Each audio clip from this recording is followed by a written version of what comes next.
गिनती 18 का 1 से 7। 1। फिर यहोवा ने हारून से कहा, पवित्र स्थान के अधर्म का भार तुझ पर और तेरे पुत्रों और तेरे पिता के घराने पर होगा, और तुम्हारी याजक कर्म के अधर्म का भार भी तेरे पुत्रों पर होगा। 2।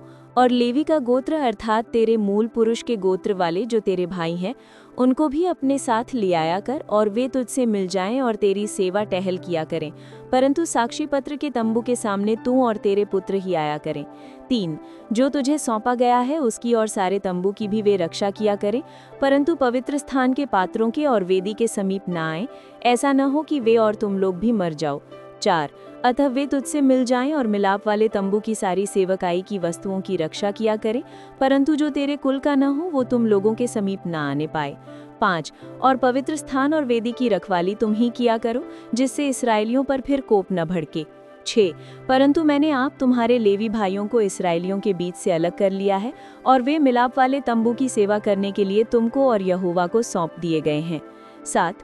पर वेदी की और बीच वाले पर्दे के भीतर की बातों की सेवा के लिए तू और तेरे पुत्र अपने याजक पद की रक्षा करना, और तुम ही सेवा किया करना, क्योंकि मैं तुम्हें याजक पद की सेवा दान करता हूँ, और जो तेरे कुल का न हो यदि समीप आए तो मार डाला जाए। प्रश्नों के उत्तर। परमेश्वर ने हारून और उसके पुत्रों को क्या जिम्मेदारी दी? मिलाप वाले तंबू और वेदी की पूरी सेवा की जिम्मेदारी दी। यदि कोई गलती करे तो उसका दंड भी उन्हें उठाना होगा। लेवियों को क्या काम दिया गया? लेवी लोग तंबू में हारून और उसके पुत्रों की सहायता करें। वे तंबू की रक्षा और सेवा करें, परंतु वेदी या पवित्र वस्तुओं के पास न जाएं। लेवी और याजक में क्या अंतर था?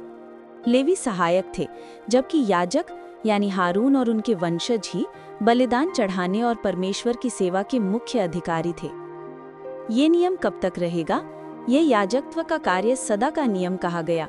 गिनती 18:7। सीख लेसन्स।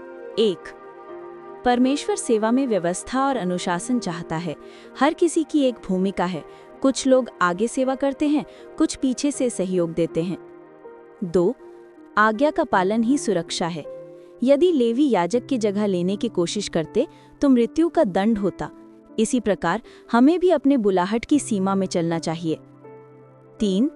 सेवा में जिम्मेदारी और पवित्रता आवश्यक है। याजकत्व केवल सम्मान नहीं बल्कि भारी जिम्मेदारी है। पाप करने पर उसका परिणाम भी उन्हें उठाना पड़ता था। प्रार्थना। हे प्रभु, तूने जो मुझे सेवा दी है उसे निष्ठा और नम्रता से करने में मेरी सहायता कर। मुझे सिखा कि मैं तेरी आज्ञा के अनुसार चलूं और अपने बुलाहट में स्थिर रहूं। आमीन।